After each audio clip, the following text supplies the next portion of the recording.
My name is Elena Bell, and I am 64 years old. At 2:03 a.m. My doorbell rang like a struck nerve, and I knew, from the long, trembling press, that the night had cracked. I had been sitting at the kitchen table in my robe with my ledger open. Old habits from a life in financial crimes refusing to die even in retirement. When the sound landed in the house like a thrown stone, I stood, the chair legs rasping, the dog lifting her head without barking as if she, too, felt the shape of the visitor behind the door. When I opened it, my daughter, Nora, fell into me like rain. Her eyes were red and glassy, mascara carved down her cheeks. Her hands shook as though the shaking were a language. "Mom," she said, voice torn thin. "He emptied everything. Every account. He left." With her, there are moments a mother lives twice. The first when she births a child into light. The second when she receives that child back from darkness. I took Nora's face in my palms, and I did what one does with live wires: you do not recoil. You hold steady and ground. "Inside," I told her. "Shoes off, breathe. We will not bleed on the floor for him," she stumbled in. Behind her, the night hung quiet and winter cold, a hum from the streetlights.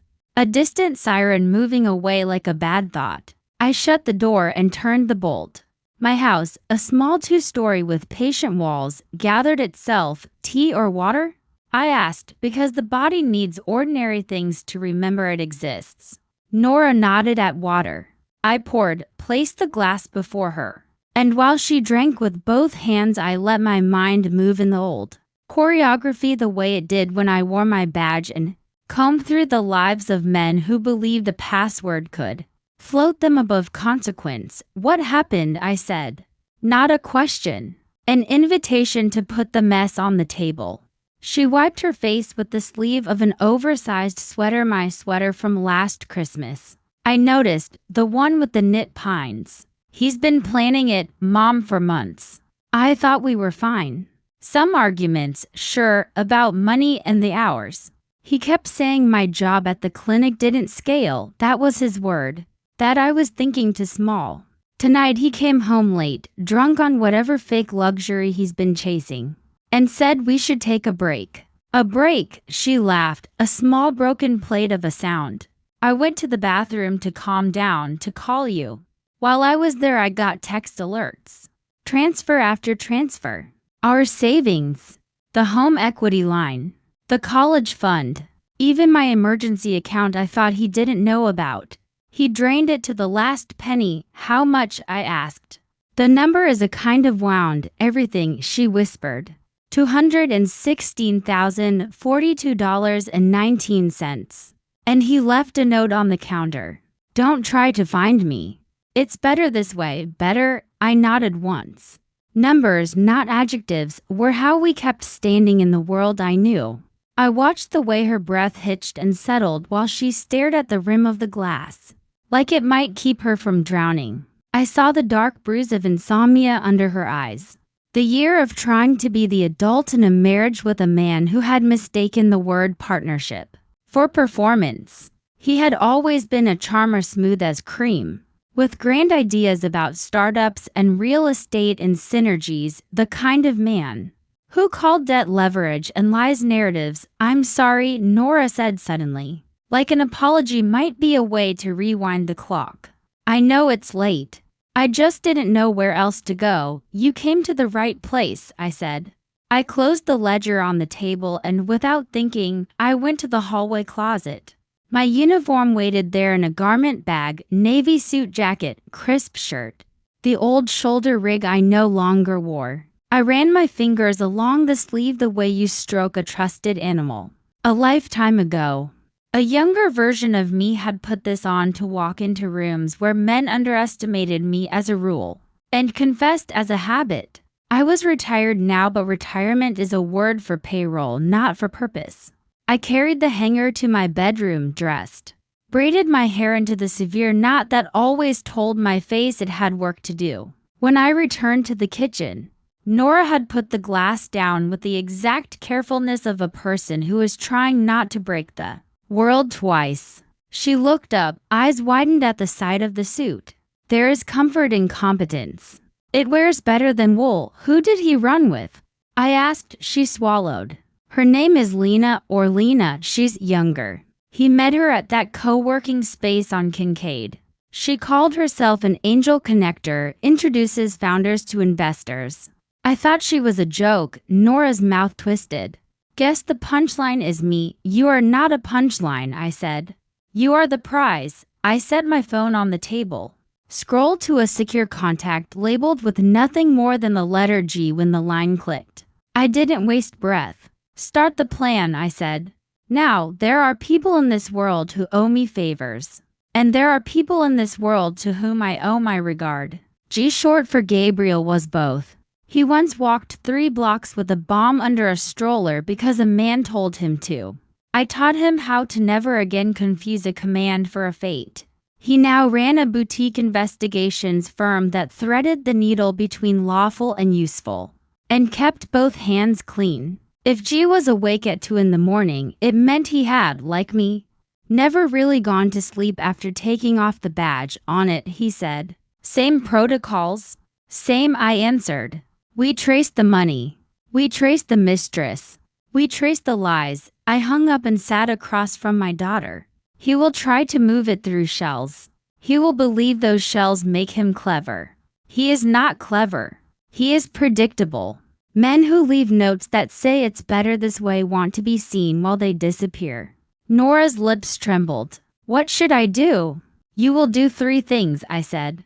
You will breathe. You will not text him. You will write everything you remember tonight, names, places, phrases. Account nicknames from the last 6 months when he acted off. Do not edit, do not rationalize. Just write. I will handle the rest, she nodded, already reaching for the pen I slid toward her. I watched her, my girl who, at 12, had once rewired a lamp with me, who at 26 had held my hand in a hospital corridor when her father, my ex-husband, learned the shape of his own mortality. I watched the way she steadied, the way anger began to braid into her fear, giving it spine. I stepped into the den and woke my computer. The screen lit the room a cool winter blue. I opened a private ledgering program I had written for myself after retirement, nothing fancy. Just a clean, relentless brain for following money where it pretended it wasn't. I logged into the joint accounts I still had access to. As Nora's mother-old emergency authorizations we had never rescinded. He had moved fast. Transfers to 3 new accounts with sterile names: Coton LLC, Sundale Investments, Meridian Growth. The kinds of names that wear suits to church. KOTAN had a routing number to a regional bank in Nevada. Sundale pointed to a fintech wallet that fancied itself a revolution. Meridian Growth had no public face at all, only an alias at a multinational trust company. I smiled without mirth. People always thought the new ways to launder old sins were special. They were not. The old ideas wore new fonts. I sent G the numbers, the timestamps, the memo lines, emojis. Of course. A rocket ship. A palm tree, a lock. Men like Mark, my son-in-law, believed transaction memos were poetry. I returned to the kitchen. Nora had filled 3 notebook pages in her looping hand. He started waking up at 5 to trade, she said. Then staying out late to pitch. He took calls in the garage. He changed the password on our shared drive. He bought, she looked down. He bought cologne. The kind that says I want to smell like a yacht club. Did he get sloppy? I asked, a name left open. An email, a receipt. He used her Uber account once by accident, Nora said. A small vindication brightening her voice. Her name on the screen when he handed me his phone to show a meme. Lena Karpova. Ride to the Eden Hotel. Good, I said. Very good. The house hummed with the old refrigerator's purr. Outside, a patrol car idled down the block. Once, that had been my world entirely, the roll of tires on wet asphalt. The taste of a second cup at 4 a.m. The 100 little calculations you make as you step out into someone else's crisis. I thought of my first day on the force, of the man who told me I'd last a month. I lasted 30 and I left on my own terms, which is to say, not because the work was done, but because I wanted to choose how I would do the next part of it. My phone pinged. G*** Coton LLC equals Shelf Corp in Carson City. Director Lena Karpova. Sundale wallet flagged into other fraud reports, microtransfers to offshore. Meridian Growth is a sub-trust in a family office called Caitlin Bridge. That one's interesting bridge leads to Mark's boss's boss. Looks like a siphon disguised as a bonus pool. I let the information settle in my head the way a sculptor lets dust settle on a figure, just before the final strike. Then I sent 3 messages, one to a judge who owed me a midnight call for what I once kept out of the newspapers, one to a journalist I trusted not to turn gossip into gasoline, and one to a woman named Pilar whose brother, years ago, had nearly lost his house to a predatory loan until I pulled a thread and unraveled the whole plan. Pilar, these days, ran a women's legal fund like a quiet machine. If there was a restraining order to be filed at dawn, she knew where to knock. Nora looked at me, pen poised. What happens now?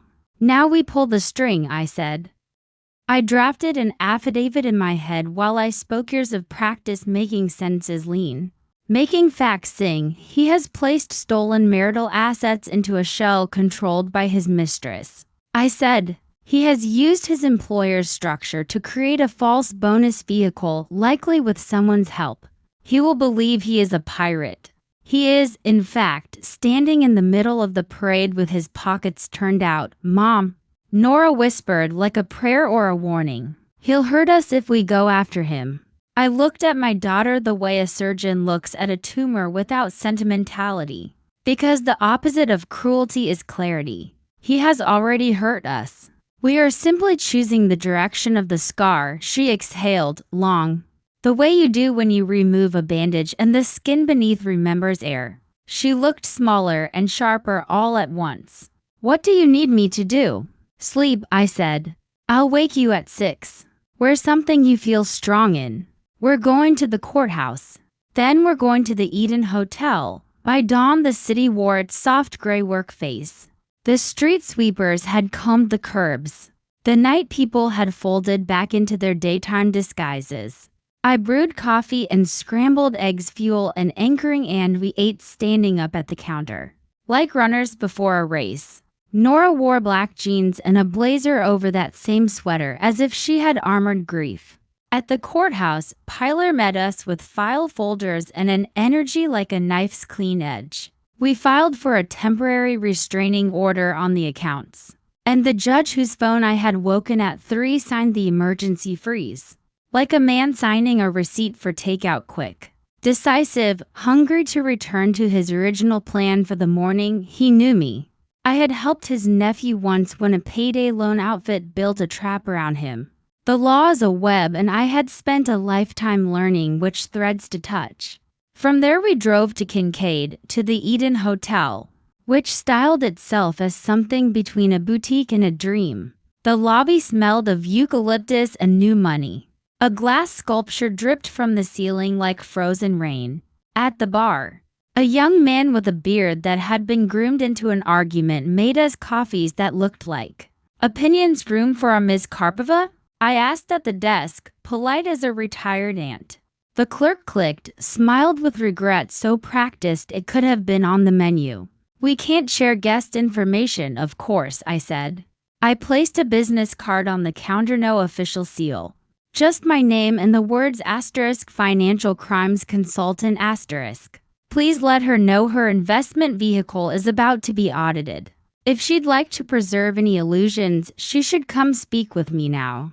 The clerk looked at the card as if it might start talking, then at me, then at Nora, whose grief was a starched thing. Let me see if I can reach her, he said finally, and disappeared into a back office, which is where every hotel keeps its real face. I turned to Nora. He'll be with her, I said.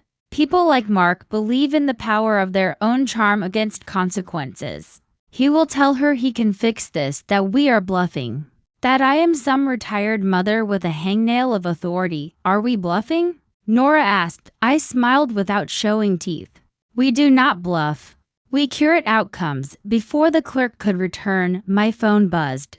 G again, asterisk asterisk Sunday wallet frozen. KOTAN slow to respond, they're hiding behind compliance windows. But Meridian just lit up, outgoing scheduled to Cayman branch at 10:15. If we can crash the pipeline before then, we pin them to the floor. Also video from the Eden's elevator. Two people entered at 1:47 a.m. mark and a woman matching Lina's profile. Room 1510, asterisk asterisk I slipped the phone back into my jacket. 15th floor, I said to Nora, Mom, she warned softly. We can knock, I replied, and we did. The elevator hummed. The hallway carpet was the kind that made wealth feel quiet. I stopped outside 1510 and listened.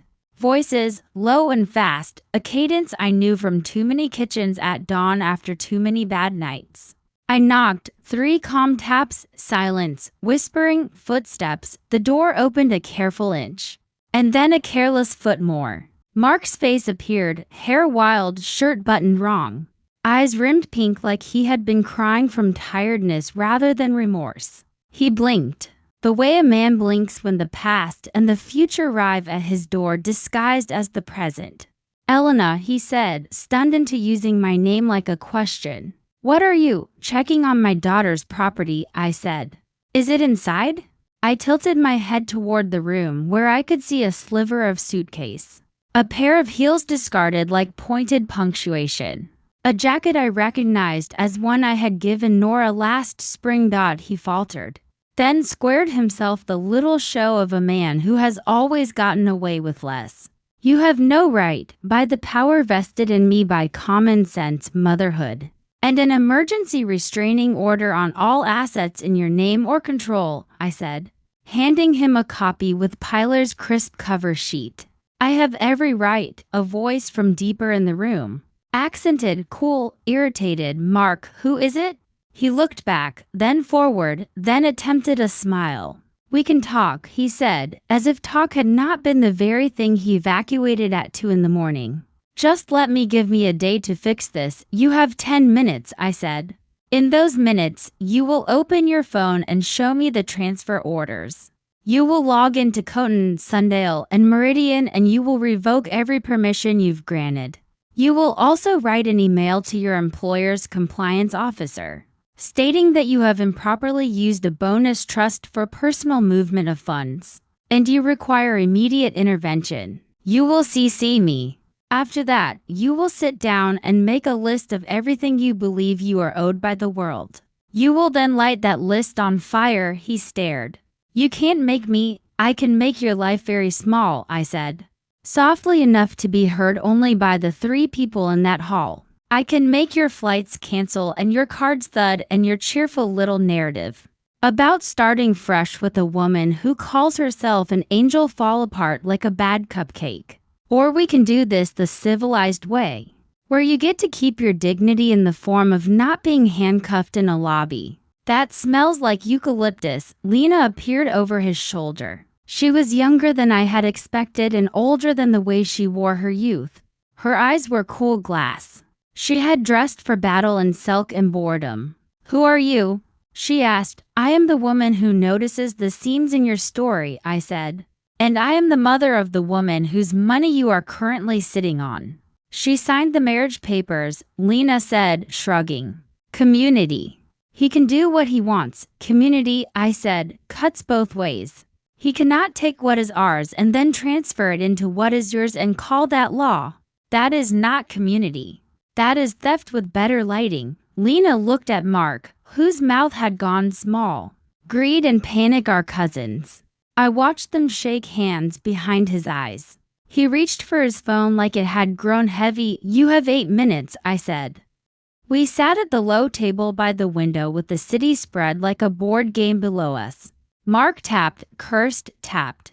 He revoked, he forwarded, he CC'd when he wavered. I lifted one eyebrow, the same movement that once made a 12-year-old boy in cuffs tell me where the rest of the stolen PlayStations were hidden. After the email to compliance went out, I watched him open a text thread and begin to type to someone named Bridge. I put my hand gently over his. No more messages. Compliance will do the messaging for you now. He looked at me. And for a moment the boy he had been flickered, the boy who had learned that charm, worked like a skeleton key. He opened his mouth, closed it, then nodded once. He was not a monster. He was a man who had mistaken the reflection of himself in a dark window for a horizon. Thank you, Nora said from the doorway. Her voice was calm now, iron flat. She had walked into the room just after Lina's little speech on community and, to her credit, had said nothing. She stood beside me with her shoulders square. You will return every cent, she told Mark. You will also return the time it took to earn it. Since you cannot, you will listen, Mark swallowed. Nora, you will listen, she repeated. You broke our life quietly. We will fix it loudly. After today, you will speak only to my attorney. You will not call me to apologize. You will not text me a memory. You will not send me a link to a song that reminds you of when we were 22. If you do, I will use the law to keep your distance measurable. He looked down at his hands. Okay, he said. A small word. He said it like a man handing in a badge he never earned. Lina stood, bored at last. Are we done? She asked me as if the word we were playing with were chess instead of consequences. We are not even started, I said. A final piece of advice: when a man lies to his wife, he will lie to his mistress. You are a season, not a shore. Pack light, her mouth tightened. You're very sure of yourself. I am very sure of my daughter, I said. End of the math. By noon, the freeze was comprehensive. Caitlin Bridges' compliance officers called me, clipped and furious. Not at me but at the liability Mark represented. They would investigate. They would remediate. They would issue letters filled with words like asterisk, asterisk, oversight, asterisk, asterisk, and asterisk, asterisk, internal review, asterisk, asterisk, which meant, in the old tongue, asterisk, we did not expect to be seen, asterisk. The journalist texted to say that if we wanted to make this a public sermon, the pews were ready. But I told her to hold. There is a difference between justice and spectacle. One repairs. The other feeds. By evening, Nora and I walked along the river where the winter light made the water look honest. She held my arm the way she did when she was small, fingers slipped through the crook. Trust like gravity. How did you know, she asked, how to be this person right now? I have always been this person, I said. I simply stopped putting the badge on top of her. We watched an old man toss bread into the thick water. Ducks stitched lines toward him like sentences finding their verb. Somewhere, a bus hissed. Somewhere else, a woman laughed in a voice that meant a joke had landed. The world, indifferent to the crises contained within it, continued stubborn, forgiving. Does it ever get easier? Nora asked. No, I said. It gets clearer, she nodded as if that answer sat correctly in her ribs. We stood there until the lights in the buildings clicked into their evening selves. And the river forgot our reflections. When we got home, I made stew. We ate too much of it. That night Nora slept in my old room, the one with the walls I'd painted the color of patience years ago, and I sat back down at the kitchen table with my ledger. The house once again holding its breath the way old houses do when they are listening for men who think doorbells are a kind of authority. I wrote a list in careful block letters. 1. Inventory of lies. 2. Map of money. 3. Story we tell ourselves afterward. The first two, I knew, would be straightforward. The last one would be harder. But I had time, and time is a mother's oldest tool. I washed the dishes. I turned off the lights. I checked the locks. I went to bed with my old uniform hanging on the door like a promise I could keep. Morning brought rain, the kind that polishes a city, and with it an email from compliance confirming all funds restored and a second email from Pilar, attaching the first draft of the divorce petition. Nora read them at the table with her hair up and her mouth set. And when she signed her name, I felt that old and holy ache people call pride and I call relief. Afterward, we sat in the quiet and let the future touch the room. Later that week, the journalist called again. "We can do this as a story about systems," she said. "About how men like your ex-son-in-law move inside loopholes made for them. We can," I said. "But not today. Today is for the repair." I ended the call and looked at my hands. They are older now. They hold different things. But they still know how to close around the neck of a problem and lift until it goes limp. Outside, the rain thinned. A strip of sky cracked open. There are women in this world who live without a plan until the night demands one. I am not one of them.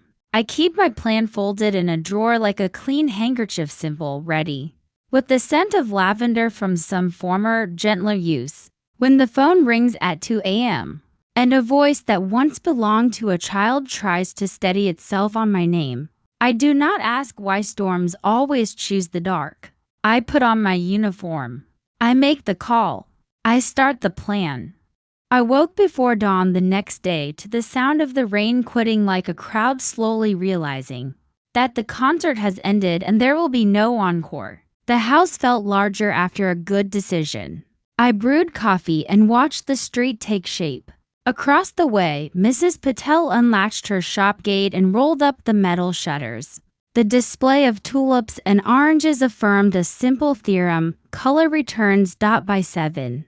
Nora padded into the kitchen with her hair in a rough bun and a face that had learned a new seriousness overnight. She poured oatmeal into bowls while I opened the morning stack of replies. The family office had executed the reversals. The fintech, after being prodded with the kind of letter that reminds them they are not a sovereign nation, had disgorged the balance. Coton had dissolved itself in a whimper of paperwork and a note from their director of trust and transparency that read like a confession written by a thesaurus. "Good," Nora said, spooning honey. "Now I want scars." "What you want," I said, "is a record. We spent the morning building one." Pilar came by with a portable scanner and an appetite for order that rivaled mine. We labeled, we indexed, we wrote cover sheets that could make a judge's eyes feel massaged. Dates, signatures, numbers, the geometry of wrongdoing laid out like a map. In the early afternoon, Nora paused at the window, watching the wet street flash into mirrors.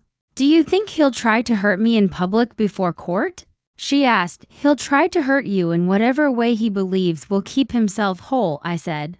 "Men like him think reputation is currency. They don't understand that some currencies are only accepted in counterfeit markets." She nodded. And the nod was not acceptance so much as a tightening of the thread inside her. She returned to the table and began transcribing messages from his phone backups, the ones he forgot had since to the shared tablet, gathering dust in a kitchen drawer. The words were not surprising. It is never surprising to read an old love talking to a new audience. It is only tiring.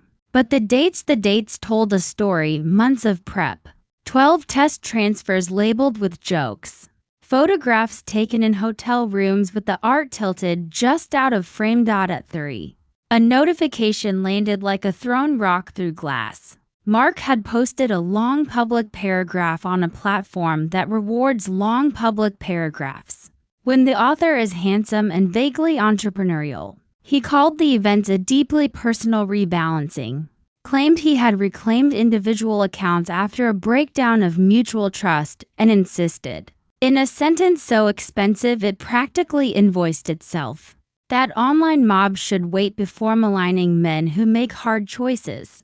Pilar leaned back in her chair and exhaled. They always ask the internet to be their priest. I did not comment. I sent the post to G, who sent it to the compliance officer, who sent it to their legal head, who within an hour replied with an internal letter reminding Mark that when you work for a firm that handles other people's money, the word rebalancing is not a metaphor you get to use about your marriage on the same day. A sub-trust tried to wire funds to the Caymans. At 4, the doorbell rang. This time it was deliberate and short, the way a man rings a bell when he believes his name is an ID card. When I opened it, A process server stood with an envelope and the floppy relief of someone who has finally found the address. For Ms. Nora Bell, he said. I took the envelope. Inside, a petition for separation filed by Mark at noon. A dramatic preface accusing Nora of emotional volatility and financial mismanagement, and a request for temporary control of the marital house because stability would be in the best interest of the community. He had even attached photographs of their bookshelves. As proof of his investment in domestic equilibrium, the books were arranged by color. Men sometimes think symmetry is virtue. Nora read the packet and laughed once, a short prairie bark. He wants the house, she said. He wants the white couch he refused to let me sit on. He wants the narrative, I said. The house is part of the costume. Pilar pulled a pen from behind her ear. We'll file the counterpetition tomorrow, she said. But tonight we set the tone. Her eyes met mine, asking the question she knew I had already answered. Bridge, I said. Caitlin Bridge was not a person. It was a family office named after a daughter lost young, run like a private cathedral for money. Decades ago, when I still carried a shield and learned to keep my hair in a bun because it made men underestimate me by a precise 14%. I had crossed with Bridge on an unrelated case, a loan structure that seemed at once generous and predatory. We had not charged them. We had watched. I had kept notes. There are places in a city where the floor is not as solid as it looks. I marked those places in my head and step accordingly.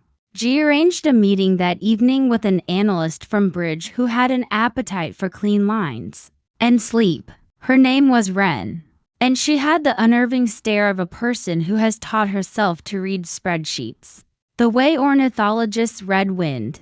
We met at a bakery that smelled like butter, forgiving everyone for everything. Wren slid into the booth, asked for tea, and spoke without preamble. I like your daughter's posture, she said. Most people fold in public. She elongated. She has a spine, I said. He mistook it for furniture. Wren nodded, as if awarding a grade. The trust he used. Meridian growth isn't designed for that kind of flow. It's a feeder. He needed someone to open a maintenance valve. That someone was a senior manager who has been using the same valve for 5 years to skim performance bonuses. I have copies of the request tickets and the approvals. If you file, we will cooperate internally. If you don't file, we will cooperate internally. Either way, the valve is closing. Why tell me? I asked. Why not just tell your boss and let them shut their own door? Because your daughter will be painted as the reason a man did a thing he was already doing, Wren said. And because I remember reading about you in a training module when I interned at the bureau. Your case on the mortgage rings. You wrote in your report that a system does not become moral by becoming complicated. I taped that above my desk. I felt something embarrassingly close to tenderness for a stranger across a table of crumbs. Thank you, I said. Send what you can send without breaking your own skin. We'll file at 9. Wren slid a thumb drive across the table and a napkin. The way people in movies slide pistols. There's a joke in the office, she said. That a bridge is something you cross to get away from what you've done. I don't like that joke. Neither do I said. We left the bakery as the sky bruised itself toward evening. Nora put the napkin in her bag and breathed deep of the cold. What if we're the baddies, she said, half smiling. What if we're the part in the movie where everyone decides we're too righteous, to neat? Then we will make a mess, I said. But our mess will be honest. That night, around 10.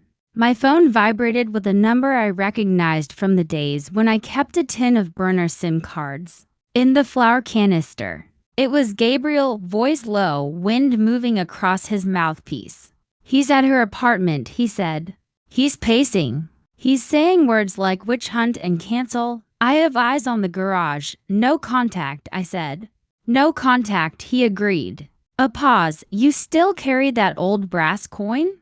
I smiled at the memory of a coin I used to keep in my pocket during interviews, a heavy, anonymous piece I would turn with my thumb while a suspect lied.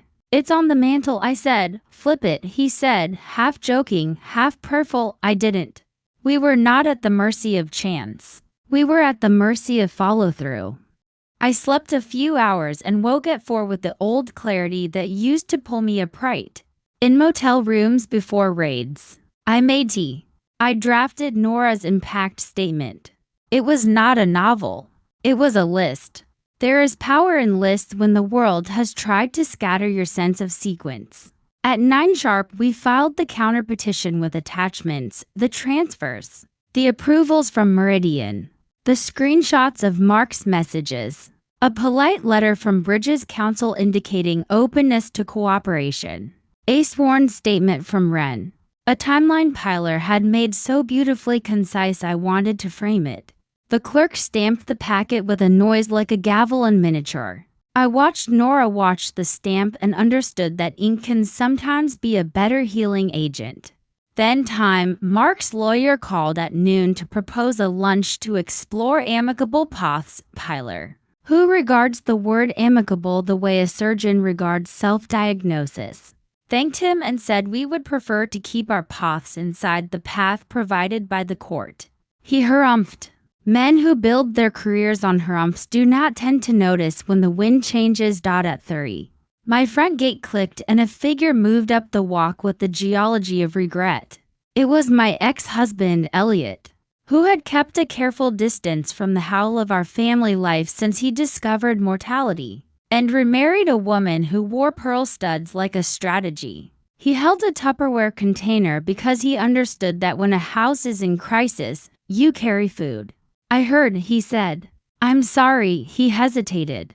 For everything, and also for this, we sat at the table and ate the casserole like diplomats. He looked tired in the way men look tired when they finally believe the rules apply. Do you need anything? He asked. Yes, I said. Say out loud that our daughter's life belongs to her, he did. His voice did not fracture. I felt a small knot in my chest unwind. Not forgiveness. Just a loosening. We were, all of us, trying to be better instruments for the same music that evening. Nora and I went to the storage unit she had rented when she married, half of a garage, filled with the artifacts of a self that had tried to be decorative. We took boxes labeled candles and wedding frames and set of for mason jars, and returned them to the thrift store where, I told her, someone might make better use of them as objects instead of proofs. On the drive home, she said, what will I be now that I'm not his story? The traffic lights threw red and green across her face like carnival colors. I considered the question with the seriousness it deserved. You will be the version of yourself you misplaced to keep the peace, I said. You will volunteer less. You will say no with your chin up. You will take a vacation without packing his vitamins.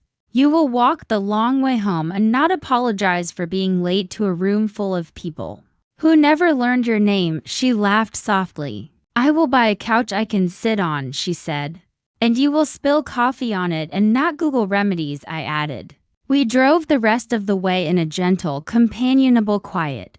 The city, having watched our performance these last days, pretended not to know us. The first hearing was 2 weeks later. Courtrooms have their own oxygen. People breathe there like they are borrowing air. Mark arrived in a suit that wanted to be more expensive than it was, and a face ranged into a painting of contrition. His lawyer wore cufflinks shaped like small gears. He nodded to Pilar with the smile of a man who uses chess metaphors in everyday conversation. The judge, different from the night shift signer, older, with the habit of cleaning his glasses when lies were served, listened. He listened to Nora, who spoke with a calm she had borrowed from the river. He listened to Mark, who used the word misunderstandings 4 times and the word apology once, and then only as a future intention. He listened to Pilar, who laid out the timeline with the grace of a dancer checking her marks. He listened to Bridges' counsel, who, to everyone's quiet satisfaction, described Meridian's maintenance valve in terms so clinical it sounded like surgery. At one point, Mark turned to me in the gallery as if to gather me into his campaign. I met his eyes, not unkindly, and let him see what lived there, not rage. not revenge. Just boundary. The judge made notes. He cleaned his glasses. He spoke temporary spousal support to Nora. Exclusive use of the house. A gag order preventing public statements that mischaracterized the financial events as voluntary. He referred the larger siphoning question to the district attorney's office, which is a way of saying that grown-ups would now be involved. He scheduled a follow-up for discovery outside the courthouse. The winter sun made the steps look as if they were auditioning for a postcard. Reporters fluttered along the edges, sniffing for a story with sharp edges and clean villains. Nora declined with a small smile. And I did the thing mothers have done for centuries when the public thinks it is entitled to a private person. I stood between. That night, we celebrated with soup and bread and the kind of laughter that leaves your body carefully wary of jostling the new scaffolding. We talked about the clinic where Nora worked and the promotion she had been offered and postponed out of false politeness. We talked about the dog I had been threatening to adopt. We talked about the garden and the way tulips insist on their own return when Nora went to bed. I sat by the window and let the night come in small, manageable pieces. I thought about my uniform hanging in the closet, about the way its weight on my shoulders had once taught my spine a language it still remembers. I thought about the girls who had come through my cases and the women they became. I thought about Wren setting her tea down on a napkin-wrapped truth. I thought about Mark, composed in his apartment like a man who had finally met the mirror that did not flatter. Around midnight, my phone lit with a message from an unknown number. ***, you think you won. You don't know the half. ***, no punctuation except that period like a pebble pitched at a window.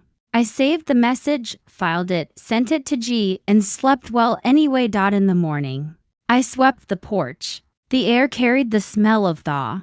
Across the street, Mrs. Patel stacked lemons pyramidal and precise. A child dragged a stick along the iron fence, making the sound of childhood.